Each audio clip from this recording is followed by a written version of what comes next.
रोकड़ प्रवाह विवरण के प्रश्नों के क्रम को आगे बढ़ाते हुए हम 9वां नंबर प्रश्न आपको बताने जा रहे हैं। आपको ध्यान देना है, पूरे प्रश्न को अच्छे से पढ़ेंगे। इसके पहले हमने फाइनेंशियल एक्टिविटी से संबंधित आपको नियम भी बता दिया है। प्रश्न कह रहा है फ्रॉम द फॉलोइंग इन्फॉर्मेशन, आपके सामने सूचनाएं दी गई हैं, आपको कैलकुलेट करना है फाइनेंशियल एक्टिविटी से संबंधित कैश फ्लो क्या होगा। जैसे इन्होंने कहा है पार्टिकुलर में, और एक 2014 का कॉलम दिया है और 2015 का कॉलम दिया है। आपके यहाँ आपकी बुक में सन में कोई परिवर्तन हो सकता है, नियम में कोई परिवर्तन नहीं हो सकता है, इस बात को ध्यान में रखिएगा। इक्विटी शेयर कैपिटल, समता अंश पूंजी पहले 4 लाख की थी, अब 6 लाख की हो गई। 10% ऋण पत्र पहले 1 लाख का था, अब कुछ नहीं है। 8% ऋण पत्र पहले एक भी रुपए का नहीं था, अब 2 लाख का हो गया है। कह रहा है additional information, interest paid on debenture 13,000 रुपया, डिविडेंड पेड ऑन शेयर 40,000 रुपया।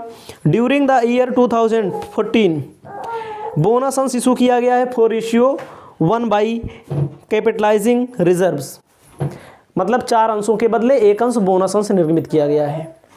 आपको सबसे पहले अपनी कॉपी में लिखना है कैलकुलेशन ऑफ कैश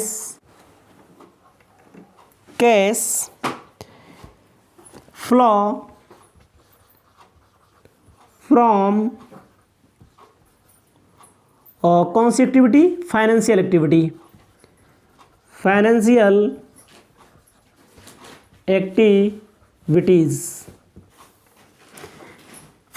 एक्टिविटी का फॉर्मूला आपको मैंने बताया है इसके पहली वाली वीडियो में, बेहतरीन तरीके से बताया है। क्या बताया है इसको भी याद दिलाना चाहते हैं। मैंने कहा अंशों का निर्गमन होगा, ऋण पत्रों का निर्गमन होगा, कंपनी लोन लेगी, अंशों में चाहे पूर्वाधिकार अंशों के निर्गमन से पैसा आए, चाहे समता अंशों के निर्गमन से पैसा आए, सबको जोड़ लेते हैं। घटाते क्या हैं, पूर्वाधिकार अंशों का शोधन हो, ऋण पत्रों का शोधन हो, ब्याज का भुगतान हो, लाभांश का भुगतान हो, इसको घटा देंगे। आप अपनी किताब में देखिए, प्रश्न में कहा है इक्विटी शेयर कैपिटल पहले 4 लाख रुपए का था, अब कितने का हो गया, अब 6 लाख हो गया। देखो पूंजी कितनी बढ़ी, अंशों का निर्गमन कितना बढ़ा, अंशों का निर्गमन बढ़ा है 2 लाख। लेकिन इस प्रश्न में एक चीज़ और कहा है, बोनस अंश, इसकी एंट्री नहीं होती है बोनस अंशों के निर्गमन से, कि इसी 6 लाख में बोनस अंश भी शामिल है। 4:1 बोला है, 4 अंश पे 1 अंश बोनस दिया गया है, 4 अंश पे 1 अंश बोनस दिया गया है। जब 4 अंश पे 1 अंश बोनस दिया जाएगा, तो जैसे 4 अंश पे जब 4 लाख का है तो सीधा सीधा 5 लाख हो जाएगा अंश पूंजी। लेकिन इन्होंने कितना कहा, 6 लाख, इसका मतलब 1 लाख नया अंश निर्गमित किया गया है। भाई 4 अंशों पे 1 अंश बोनस हो, 4 अंशों पर 1 अंश जब बोनस हो तो 4 लाख थे तो 5 ही लाख होने चाहिए, लेकिन अंश पूंजी 6 लाख हो गई। इसका मतलब कितने अंश नए निर्गमित किए गए, issue of new equity share. कितना भाई, बोनस वाली एंट्री नहीं होगी, तो जो एक अतिरिक्त हुए हैं उसका मतलब 1 लाख नया निर्गमन किया गया है। यहाँ पर ऐड वाले में आएगा। कुछ चीज़ें आती हैं लेस वाले में, इसको ध्यान में रखिएगा अपने दिमाग में हमेशा। 4:1, भाई 4 अंश के बदले 1 दिया गया है, 4 लाख था तो 5 लाख हो जाना चाहिए था, लेकिन 6 लाख कैसे हो जा रहा है, इसका मतलब नया अंश निर्मित किया गया है 1 लाख। उसके बाद आपको क्या ध्यान देना है, उसके बाद आपको ध्यान देना है 10% ऋण पत्र। 10% ऋण पत्र पहले 1 लाख रुपए का था, अब देखो डैश हो गया है, लास्ट वाले ईयर में डैश हो गया है।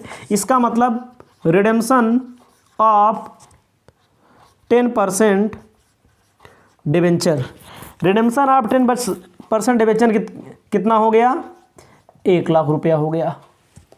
उसके बाद 8% ऋण पत्र, देखो 2014 में कुछ नहीं था, अब 2 लाख का हो गया। इसका मतलब इशू किया गया है, इशू ऑफ 8% डिवेंचर, कितना, 2 लाख रुपए का। एडिशनल इन्फॉर्मेशन में देखो, इंटरेस्ट पेड किया है 13,000 रुपये का, इंटरेस्ट पेड किया है 13,000 रुपये का, ब्याज गया है। डिविडेंड पेड किया है, डिविडेंड पेड किया है 40,000 रुपये का, इसको ऐड कर देंगे 3 लाख, यहाँ पर 1,53,000, यहाँ पर 1,47,000 रुपया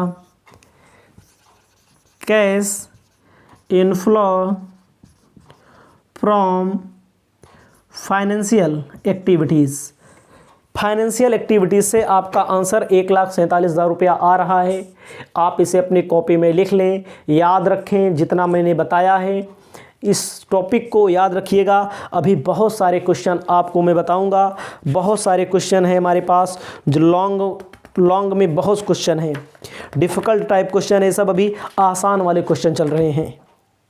इसके बाद वाली वीडियो में आपको हम लेकर आ रहे हैं 10वां नंबर प्रश्न, और जो 10वां नंबर हमारा प्रश्न है उसमें ऑपरेटिंग एक्टिविटी, इन्वेस्टिंग एक्टिविटी और फाइनेंशियल एक्टिविटी सब एक्टिविटी शामिल है। ठीक है, अब आते हैं अगला नंबर क्वेश्चन।